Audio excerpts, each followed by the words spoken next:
Condemn किया है सबने जो हुआ है, और पूरी सपोर्ट किया ऑपोजिशन ने सरकार को, कोई भी एक्शन नहीं। आज प्रधानमंत्री ने कहा है कि कड़ा एक्शन लेंगे, तो आप लोग उससे संतुष्ट हैं? मैंने ये कहा है कि यूनाइटेड नेशन सिक्योरिटी काउंसिल का रेजोल्यूशन है 1373, उसमें ये खास तौर से कहा गया है कि कोई स्टेट क्रिमिनलाइजेशन को फाइनेंस ना करे और किसी भी तरीके से टेररिज्म को सपोर्ट ना करे, सेफ हेवन ना दे। तो पाकिस्तान बरसों से इस रेजोल्यूशन 1373 का वायलेशन कर रहा है। दूसरा, अगर आप यूनाइटेड नेशन का आर्टिकल 51 पढ़ेंगे, ये हम किसी स्टेट को दूसरे स्टेट के खिलाफ सेल्फ डिफेंस में एक्शन लेने का इख्तियार देता है, और उसमें एक वर्ड है बेलिजेंट रिप्राइजल्स, इसको हम इस्तेमाल करना चाहिए, मैंने कहा। और तीसरा ये कि हमारे संविधान में आर्टिकल 355 है जो ये कहता है कि यूनियन पर एक ड्यूटी है एक्सटर्नल एग्रेशन से स्टेट्स को बचाने के लिए। तो ये तीनों चीजें हैं सरकार के सामने, और वो जो मुनासिब समझते हैं इन टेररिस्ट ग्रुप के खिलाफ, जिस देश में इन टेररिस्ट ग्रुप को पनाह दी जा रही है, मदद दी जा रही है, उनको पूरी ताकत दी जा रही है, उनके खिलाफ एक्शन ले सकते हैं। चौथी बात यह है कि इंटरनेशनल लॉ इस बात की इजाजत देता है कि हम नेवल और एयर ब्लॉकेट करें पाकिस्तान के सेल्फ डिफेंस में, और सैंक्शंस लगाएं पाकिस्तान के ऊपर, खास तौर से आर्म्स सेल्स में। इसके बाद मैंने ये कहा कि वहां पर मेडोज में आखिर क्यों सीआरपीएफ नहीं थी वहां पर, क्योंकि मैंने पूछा है कि जनवरी में सीआरपीएफ के 2 यूनिट को हटा लिया गया था वहां से। उसी सिलसिले में मैंने ये भी पूछा कि क्विक रिएक्शन टीम को 1 घंटा लगा ऊपर पहुंचने के लिए, जब तक ये पूरे शयातीन, ये तमाम जालिम लोग वहां पर मजहब पूछकर गोली मारते रहे। और 2000 में वहां पर एक नुनवान कैंप है पहलगाम में, वहां पर भी 30 यात्रियों को मारा गया था, और उसमें एक कमेटी बनाई गई थी लेफ्टिनेंट जनरल जे.एच. मुखर्जी की, उसका रिपोर्ट का क्या हुआ। तो ये सब बातें हमने कही हैं, और हम उम्मीद करते हैं कि साथ ही साथ मैंने ये भी कहा कि कश्मीरियों के खिलाफ और कश्मीरी स्टूडेंट्स के खिलाफ जो झूठा प्रोपेगेंडा किया जा रहा है वो रुकना चाहिए।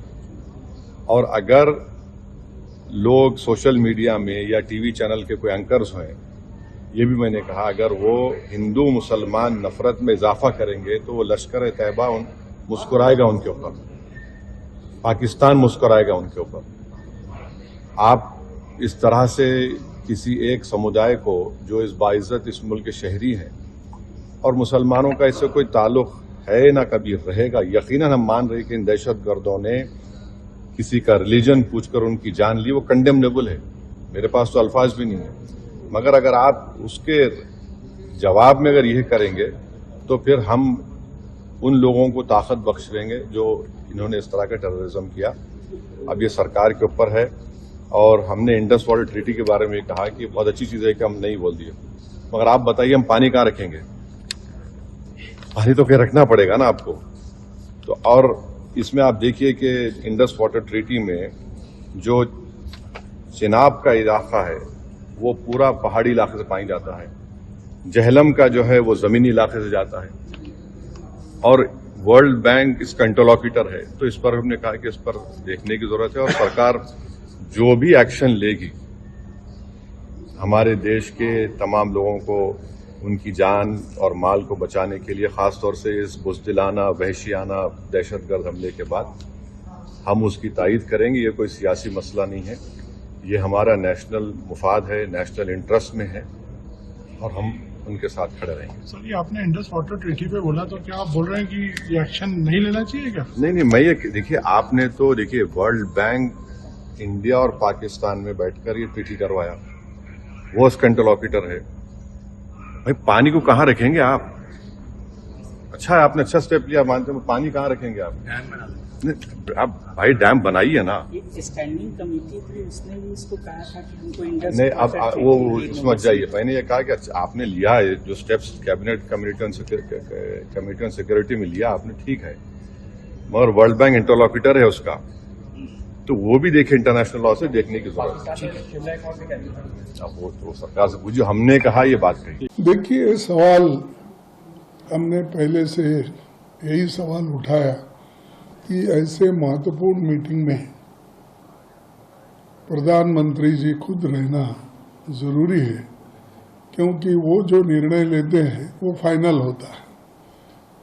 आज जो डिफेंस मिनिस्टर के नेतृत्व में जो मीटिंग हुई और वहाँ पर अमित शाह साहब भी हाजिर थे और दूसरे मिनिस्टर्स भी हाजिर थे, और ऑल पार्टी मीटिंग में सभी पार्टी के लोग आए थे, जिसमें जितने भी लोगों को उन्होंने इनवाइट किया था मोस्टली आए हुए थे।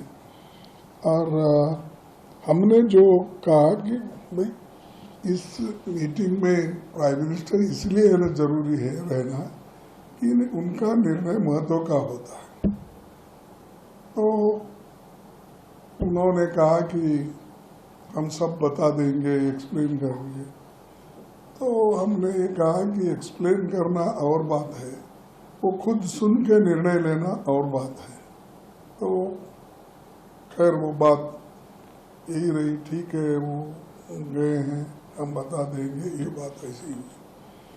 फिर उसके बाद में एक तो प्राइम मिनिस्टर इश्यूज के ऊपर हमने उठाया, क्यों अटेंड नहीं किए होंगे। दूसरा जो है ये सिक्योरिटी, 3 टायर सिक्योरिटी रहती वहाँ, और 3 टायर सिक्योरिटी रहते हुए भी एक ऐसा लैप्स हुआ और उसमें बहुत से इनोसेंट मारे गए, और 3 दिन में कम से कम 1000 लोग वहाँ गए हुए थे।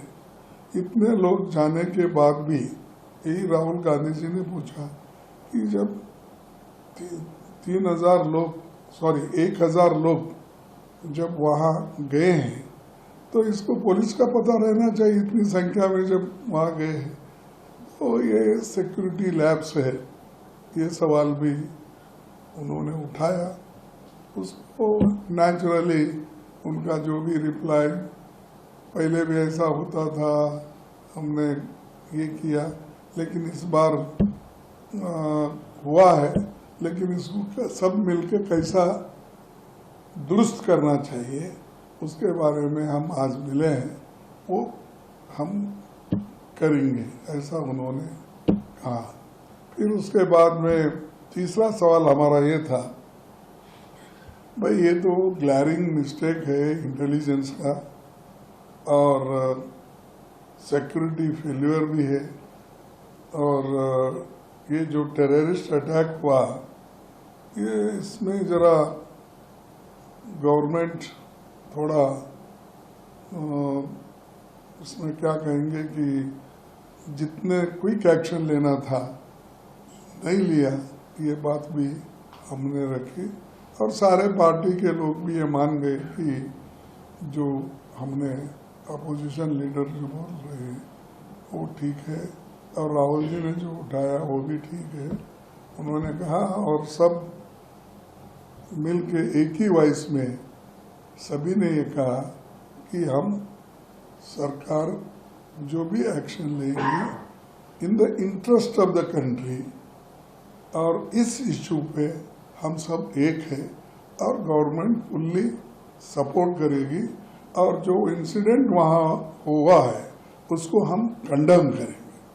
तो वो हमने ओपनली बोला कि हम एक तो इस इश्यू वहाँ का इंसिडेंट को कंडेम करेंगे, दूसरा हमने बोला कि सरकार को हम कोऑपरेट करेंगे इस विषय पे, ताकि देश एक है, ऐसा मैसेज हमको देना है देश के लोगों को और बाहर के लोगों को।